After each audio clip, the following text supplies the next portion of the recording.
और यही वो वक्त था जब पाकिस्तान की डाउनफॉल का आगाज हुआ। इबरतनाक पे इबरतनाक शिकस्त, इबरतनाक पे इबरतनाक शिकस्त। दुनिया के हर कोने में पाकिस्तान क्रिकेट टीम को इबरतनाक शिकस्त मिल चुकी है पिछले कुछ सालों में। अक्सर लोग ये समझते हैं कि इसकी वजह फलां क्रिकेट बोर्ड का चेयरमैन है, या इसकी वजह फलां कप्तान है, या इसकी वजह फलां सिलेक्शन कमेटी है। तो आज हम जानने की कोशिश करेंगे कि पाकिस्तान में ये मीडियोक्रेसी, पाकिस्तान में ये ऑर्डिनरी सोच कब से डेवलप हुई। पाकिस्तान के फैंस आजकल 10 मैच हारने के बाद एक मैच जीतने पर भी इस तरह खुशियां मनाते हैं, इस तरह जश्न मनाते हैं जिस तरह बहुत बड़ा कारनामा हो गया। ये एक मीडियोकर सोच की निशानी है। और ये मीडियोक्रेसी कब से आगाज हुई, इस मीडियोक्रेसी का आगाज कब से हुआ, ये हम आज की वीडियो में जानेंगे। एक खास पॉइंट का तयन करना कि पाकिस्तान को इबरतनाक शिकस्तों का सिलसिला फलां वक्त से शुरू हुआ, इसका तयन करना मुश्किल है। अक्सर लोग पाकिस्तान और इंडिया के दरमियान में एशिया कप जो 2023 का मैच हुआ था उसकी तरफ पॉइंट आउट करते हैं, जिसमें इंडिया ने पहले बैटिंग करते हुए 356 रन बनाए थे 2 विकेटों के नुकसान पे, और पाकिस्तान जवाब में सिर्फ 128 रन पे आउट हो गया था। लेकिन मैं समझता हूं कि ये सिर्फ एक मजहर था उस मीडियोकर सोच का जो कि पाकिस्तान में 2019 से डेवलप हो चुकी हुई थी। तो let's rewind to 2019 Pakistan versus Bangladesh match कि जहां से पाकिस्तान की मीडियोकर सोच का आगाज हुआ। ये पाकिस्तान का आखिरी लीग मैच था और पाकिस्तान ने अब तक 9 पॉइंट हासिल कर लिए थे। न्यूजीलैंड की टीम पाकिस्तान से आगे थी और उसके पास थे 11 पॉइंट। पाकिस्तान को ये मैच बड़े मार्जिन से जीतना था, और कितने बड़े मार्जिन से, 300 रन से। अब यहाँ पे एक सोच तो ये आती है कि पाकिस्तान आखिरी मैच में 300 रन से जीत नहीं सकता था, क्योंकि ये टारगेट थोड़ा सा मुश्किल है। लेकिन नामुमकिन तो नहीं है, नामुमकिन हरगिज़ नहीं है, क्योंकि अगर हम हिस्ट्री का रिकॉर्ड देखें तो अब तक 4 टीमें ऐसी हैं जो कि 300 रन से प्लस मार्जिन के साथ एक वनडे मैच जीत चुकी हैं। 2023 की 50 ओवर वर्ल्ड कप में ही इंडिया ने श्रीलंका जैसी बड़ी टीम को 300 से ज्यादा रन से हराया। तो पाकिस्तान बांग्लादेश को इतने बड़े मार्जिन से क्यों नहीं हरा सकता था?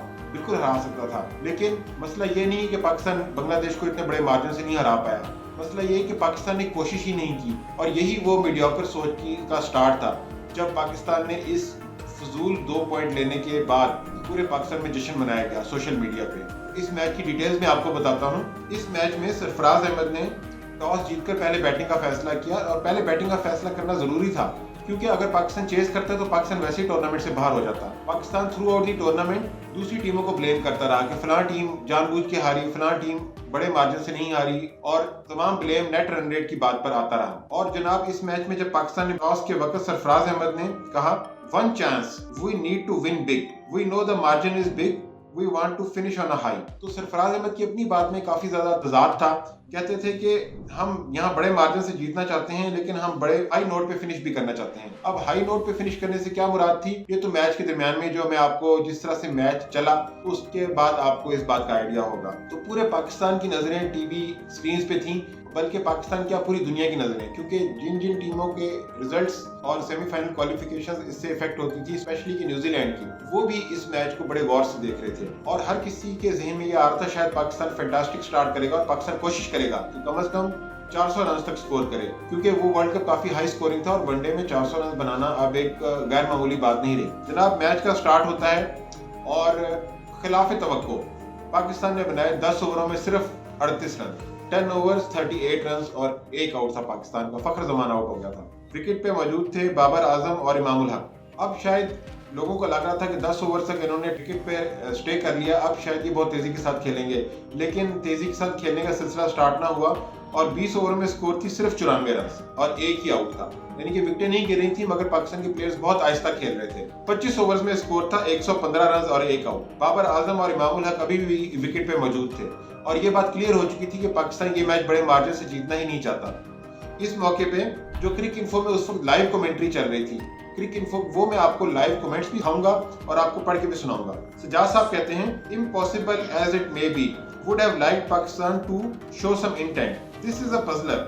आगे से क्रिक इन्फो वाले कहते हैं कि this is a puzzler, content getting singles when only boundaries can produce miracle.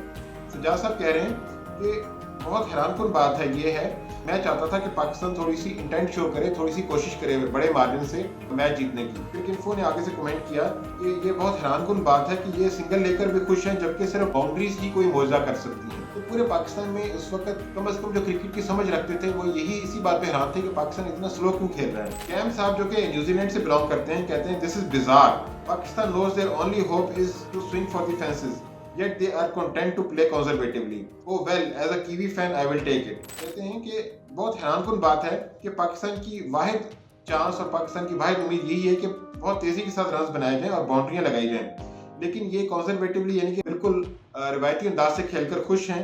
लेकिन बतौर न्यूजीलैंड का फैन मैं इसको खुशी से एक्सेप्ट करूंगा। जैसे कि मैंने आपको बताया कि न्यूजीलैंड की क्वालिफिकेशन एट स्टेक थी अगर पाकिस्तान बड़े मार्जिन से मैच जीत जाता। हाशिर साहब कहते हैं, just pondering, does Pakistan have anything to lose here by going crazy?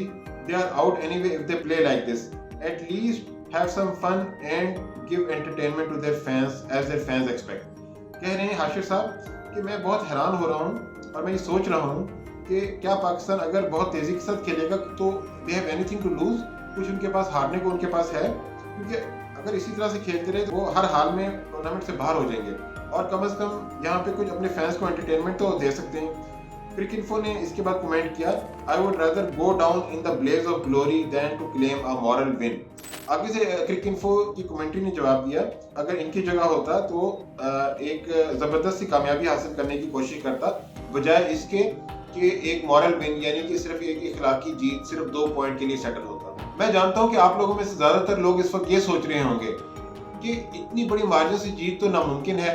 जैसे मैं आपको पहले स्कोर कार्ड दिखा चुका हूं कि 4 बार इस तरह से हो चुका है कि 300 रन से जायद से एक टीम जीती वनडे इंटरनेशनल के अंदर। लेकिन अगर आपको कुछ इस तरह की प्रैक्टिकल एग्जांपल्स आपको देता हूं जिससे आपको क्लियर होगा कि जब कोई इम्पॉसिबल टारगेट हो आपके सामने तो आपकी टीम को कम से कम कोशिश करनी चाहिए, और जब आप कोशिश करते हैं तो फॉर्चून फेवर्स द ब्रेव और आप ये मैच बड़े मार्जिन से जीत के क्वालिफाई भी कर सकते हैं। तो आपको पास्ट में लेके जाते हैं। सबसे पहले आपको लेके जाएंगे 2014 का T20 वर्ल्ड कप, जहां पे आयरलैंड और नीदरलैंड का मैच था। इस मैच में नीदरलैंड को जीतने के लिए आयरलैंड जो भी स्कोर करता वो 14 ओवर्स के अंदर पूरा करना था। तो उम्मीद ये की जा रही थी कि अगर तो नीदरलैंड की टीम आयरलैंड को 120-30 तक रिस्ट्रिक्ट कर लेती है तो शायद उनके क्वालिफाई करने का चांस है, लेकिन आयरलैंड के इरादे कुछ और ही थे और उन्होंने 189 रन बना लिए यानी कि 189। तो नीदरलैंड भी चाहता तो पाकिस्तान की तरह सिर्फ 2 पॉइंट लेकर खुशी खुशी घर आ जाता, लेकिन उन्होंने इस तरह से नहीं किया और उन्होंने ये टारगेट 13.5 ओवर्स में चेस कर लिया। किस तरह चेस किया? 3.5 ओवर्स में उनकी स्कोर थी 50 रन, यानी कि 4 ओवरों से भी पहले 50 रन। 7 ओवर्स में उनकी टीम ने 100 रन मुकम्मल कर लिए थे और 10 ओवरों में 150 रन थे, और इसी तरह से उन्होंने 14 ओवर से एक बॉल पहले ही टारगेट चेस कर लिया। आपको आईपीएल की तरफ लेके जाते हैं। इसी तरह से एक दूसरा मैच था राजस्थान रॉयल्स और मुंबई इंडियंस के दरमियान में।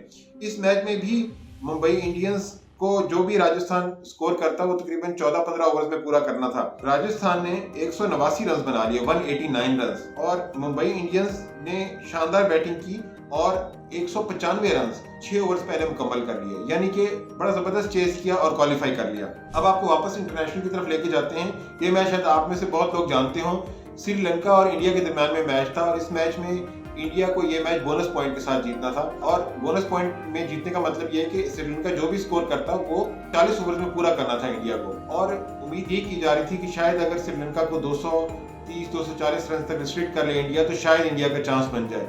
लेकिन श्रीलंका ने थोड़े बहुत नहीं, 220-30 नहीं बल्कि 320 रन बना लिए। तो 320 रन पे 4 खिलाड़ी आउट थे और 50 ओवर्स फिनिश किए। अब इंडिया चाहता तो आराम से 2 पॉइंट लेकर खुशी खुशी साइड पे हो जाता, लेकिन इंडिया ने इस तरह नहीं किया और इस मैच का हीरो था विराट कोहली। 5 ओवर्स में इंडिया की स्कोर थी 50, 11 ओवर्स में इंडिया की स्कोर थी 100, 18.3 ओवर्स में इंडिया की स्कोर थी 150, 27 ओवर्स में 200, 31 ओवर्स में 250 और 36.4 ओवर्स में, यानी कि 40 ओवर से भी 20 बॉल्स पहले, यानी कि 220 बॉल्स पे उन्होंने 320 रन का टारगेट चेस किया। इस मैच का हीरो था विराट कोहली जिसने 133 रन बनाए थे। अब आप में से अक्सर लोग सोच रहे होंगे कि अगर इस तरह की कोशिश करते हुए पाकिस्तान अगर मैच हार जाता तो फिर क्या होता? तो क्या होता? कुछ भी ना होता। पाकिस्तान पहले ही इस टूर्नामेंट से बाहर था। अगर पाकिस्तान कोशिश करता और अगर कोशिश करते हुए हार भी जाता, इसके चांसेस बहुत कम थे क्योंकि बांग्लादेश की टीम डेफिनेटली पाकिस्तान से वीकर टीम है। लेकिन अगर पाकिस्तान हारते हुए अगर कोशिश करते हुए हार भी जाता तो भी पाकिस्तान को अप्रिशिएट किया जाता, कम से कम क्रिकेट को जानने वाले हलकों में जो क्रिकेट की अच्छी समझ रखते हैं। अब आपको एक एग्जांपल दूंगा कि किस तरह से एक इम्पॉसिबल टारगेट चेस करते हुए एक कोशिश की, लेकिन वो क्वालिफाई नहीं कर सके, लेकिन मैच तो जीत गए। ये मैच था मुंबई इंडियंस और सनराइजर्स हैदराबाद का, आज से तकरीबन 3 साल पहले आईपीएल में। इस मैच में मुंबई इंडियंस को ये मैच 170 रन से जीतना था, 170 रन से, जो कि नियरली इम्पॉसिबल है। मुंबई इंडियंस ने फिर भी कोशिश की और 235 रन बना लिए 20 ओवर्स में। अब उनको तकरीबन 65 रन के अंदर अंदर सनराइजर्स हैदराबाद को आउट करना था, तो एटलीस्ट उन्होंने कोशिश की, लेकिन सनराइजर्स हैदराबाद 65 रन के अंदर आउट तो नहीं हुए, लेकिन 193 रन पे रिस्ट्रिक्ट कर लिया गया और मुंबई इंडियंस आखिरकार ये मैच जीत गए। तो अगर आप जीतने की कोशिश करेंगे बड़े मार्जिन से क्वालिफाई करने की, तो फॉर्चून फेवर द ब्रेव, कम से कम आप 2 पॉइंट तो लेकर ही घर आएंगे, लेकिन इस बात की चांसेस है कि शायद आप क्वालिफाई कर जाएं। और लेकिन पाकिस्तान में इस तरह से बिल्कुल कोशिश नहीं की गई। इतनी स्लो स्टार्ट के बाद, डिस्पाइट द फैक्ट कि विकेटें नहीं गिर रही थी, पाकिस्तान ने 25 ओवर्स में, जिस तरह मैं आपको बताया, कि सिर्फ 115 रन से एक खिलाड़ी के नुकसान पे।